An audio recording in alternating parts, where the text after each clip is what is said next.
Alright everybody, this is the demonstration of Nightfighter, GMT's latest air warfare game by Libracom Wood. And what we're going to do tonight is Charles and I are going to be playing this game. I'm going to be handling the role of umpire, and Charles is going to be handling the role as the player. And what we're going to do in this first part here is I'm just going to give you a brief overview of the rules and components. Has anyone here played any of Lee's other games like Downtown or Burning Blue? Burning Blue and Downtown are considerably more complex than this game. So if you played any of Lee's other games, this is a lot simpler, easy to jump right into, and even with its lighter rules weight, it still comes with a programmed approach for learning the game. So the rulebook's broken into segments where you can literally be playing in about 10 minutes. You just read the first section and it says, okay, set up scenario 1 and you can start playing it. Downtown is a bit more complex. Burning Blue, I think, is a little more complex than Downtown, in my opinion. Downtown's a good game, but it is more complex. And an Elusive Victory, which is based off of Downtown, is probably the most complex of the three. So this one here comes in as a lightweight as far as complexity goes, and it's a really lot of fun to play. Probably one of the biggest things that some people would say, they find that might not be interesting is playing the role of umpire. But actually, umpiring the game, I found it to be really enjoyable, and I found people that aren't even gamers per se really do like to play it and play the role of umpire. So the rules come in at about, looking at it here, 27 pages, of which a lot of it's just historic information. 22 pages of rules, and of that, it's broken into segments, so the thing uses a programmed approach. There are 10 scenarios, but that is actually deceptive because each scenario has several different variants of that scenario. So there's probably closer to 30 different ways that you can play the game.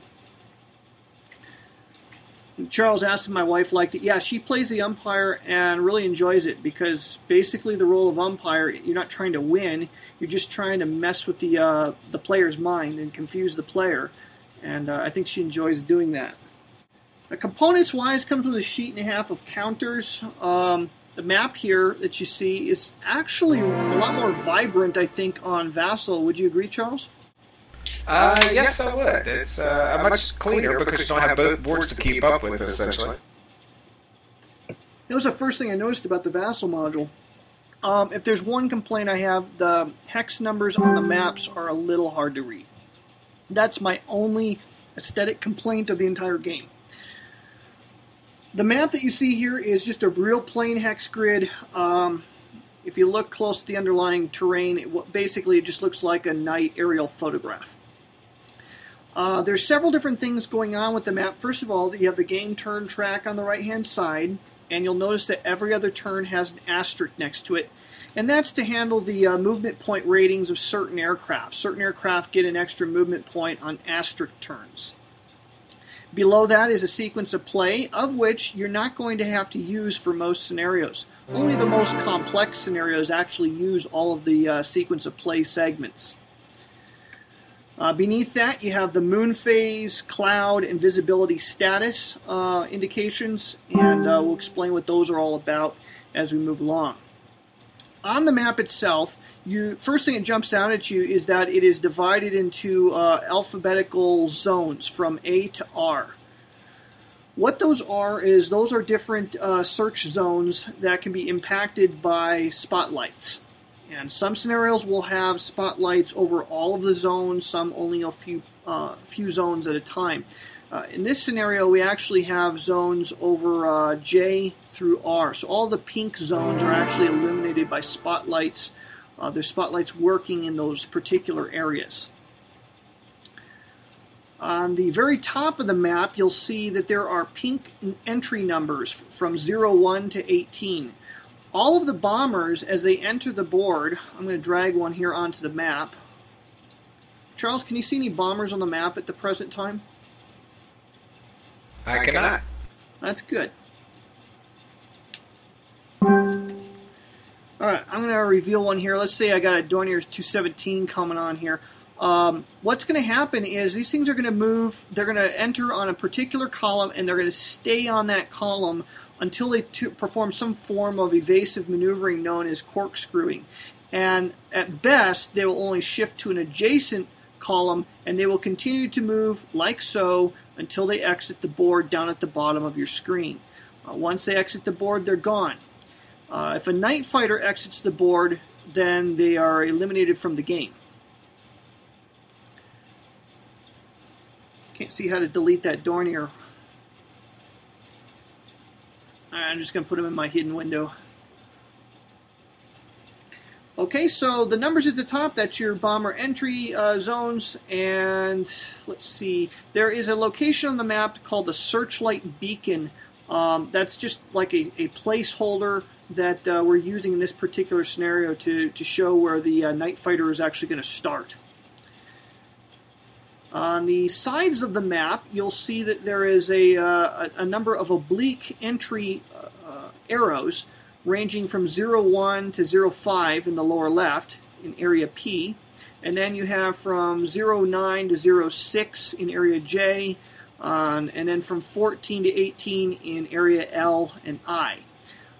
Down the right you have 14 to 10. What those are for is there are a couple scenarios that involve night action over fleets, and for those night battles, those particular scenarios will have some enemy aircraft coming in to drop flares over the enemy task force, over your task force that you're trying to defend.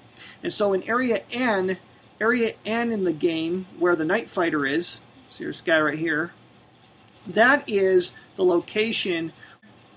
That's the location where the enemy task force, or where your friendly task force is. So all of these flare droppers are going to be flying in there and dropping flares over the task force, and then the torpedo planes will be flying in from the entry areas at the top. So that is the map itself. The counters are really straightforward.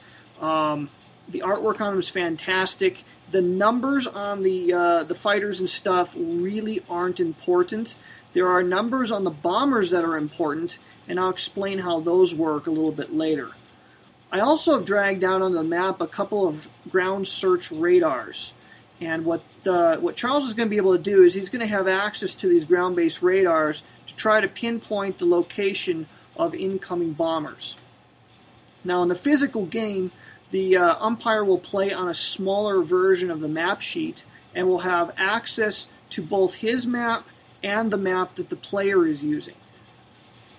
So it's the umpire's role to be able to see everything that's going on. They have a God's eye view of everything and will be able to keep track of everything that's going on. They have to give information to the player from time to time, but wherever possible, the umpire is encouraged to do things to try to deceive the player. So that's just a rough overview of the components of the game, and that's about it for that. Charles, is there anything else we can add there?